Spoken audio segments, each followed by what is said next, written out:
Okay, so like a dummy, I pressed on the center of it and pushed the ball all the way through. And then I set this on top of it,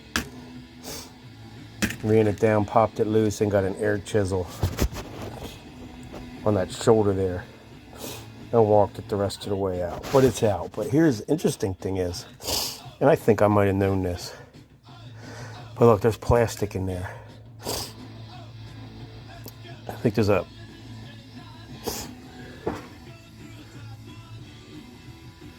some kind of plastic in there. Some.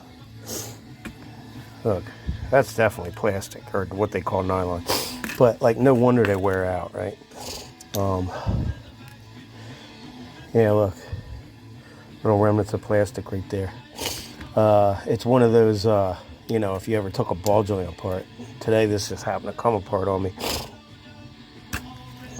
Just the ball sits in the plastic like that down in there. And this cap was there. But yeah, there's plastic in a ball joint. Who the hell would have guessed? But anyway, we are officially halfway. I'm going to take some sandpaper, clean up the opening, grease it up, press the new ball joint in, and try and get this back together. This thing, it's taking longer than I thought. I think I've been at it maybe over 2 hours now. But a 2011 Ford Escape, you can just look at it and tell everything on it's a pain in the ass. But not complaining, just saying how I feel.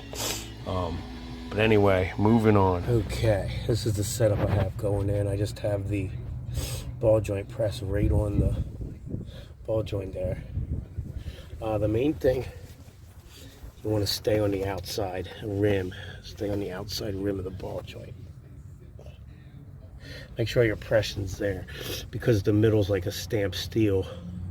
If somehow you crush that in, your ball joint is going to get pinched. It's not going to move. And this probably has plastic in it too. That'll get all messed up.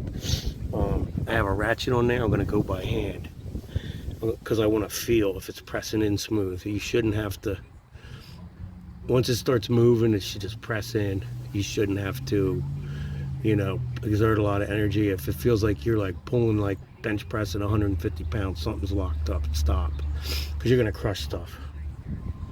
But I'm going to get this going by hand, and once I know it's going in straight, I might zip it in all the way with the gun.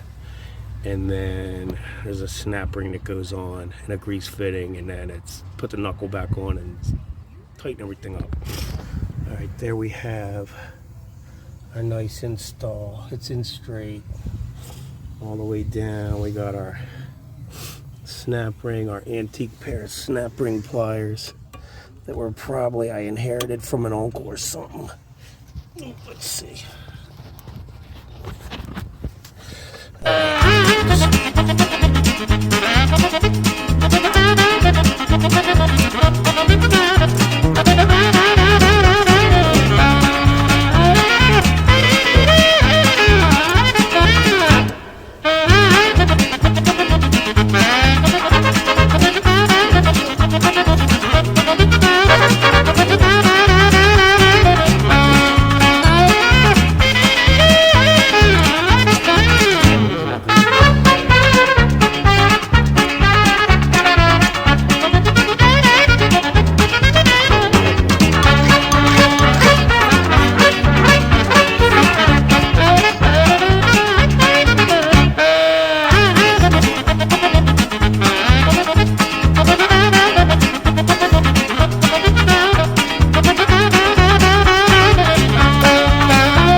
There we go. I think that's it. Well, nope, it ain't. Hold on a second. I'm going nuts here.